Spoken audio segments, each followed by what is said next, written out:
لیاری کے معروف سینئر صحافی، سماجی خدمتگار، بہترین لکھاری نادر شاہ عادل کی یاد میں ایک تعزیتی ریفرنس کا انعقاد کراچی کے علاقے لیاری میں ہوا۔ پروگرام میں کراچی کے نامور سینئر صحافی، سیاسی سماجی رہنماؤں، دوستوں، اہل خانہ اور شہریوں نے شرکت کی۔ مقررین نے اپنے دیرینہ ساتھی نادر شاہ عادل کی زندگی کے مختلف شعبوں میں کی گئی خدمات پر روشنی ڈالی اور انہیں زبردست خراج عقیدت پیش کیا۔ مرچی مئی اما صحافت دنیا عظیم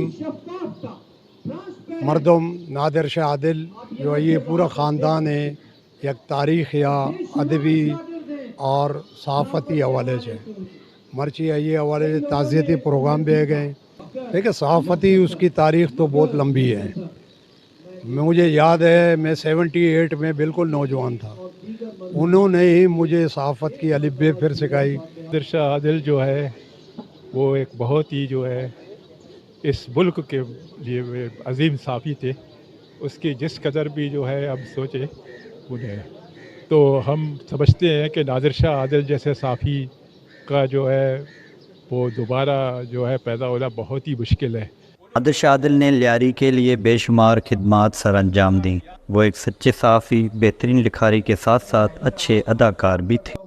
نادر شاہ عادل کی جو زندگی گزری ہے لیاری میں، وہ ایک سوشل ایکٹیوسٹ سے شروع ہوا اور صحافت پر جا کر ختم ہو گیا۔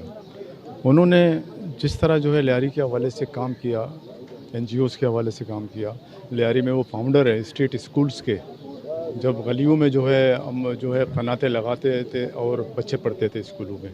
یہ اسٹارٹ تو لیاری سے ہوا، بمباسا اسٹریٹ سے ہوا، اور اس کے بعد یہ لیاری کے مختلف علاقوں میں پھیل گیا۔ پھر اس کے بعد شاہ جی جو ہے ایک اداکار بھی تھے۔ وہ بلوچی پہلی فلم جو ہے امل و ماگنج، جس میں اس نے ایک کردار ادا کیا، وہ رائٹر تھے۔ انہوں نے 2 کتابیں لکھی ہیں، متعدد کتابیں لکھی ہیں جو ابھی ناپید ہیں۔ لیاری کا مقدمہ بھی انہوں نے لکھا، بلوچستان کا مقدمہ بھی انہوں نے لکھا۔ نادر شاہ عادل کو ملکی و بین الاقوامی سیاست، فلسفے، اقتصادیات پر دسترس حاصل تھی۔ انہیں بلوچی، اردو، انگلش، فارسی اور دیگر زبانوں پر عبور حاصل تھا۔ وہ 45 سال تک صحافت کے شعبے سے وابستہ رہے۔ کیمرہ ٹیم کے ساتھ جواد علی، وش نیوز، کراچی۔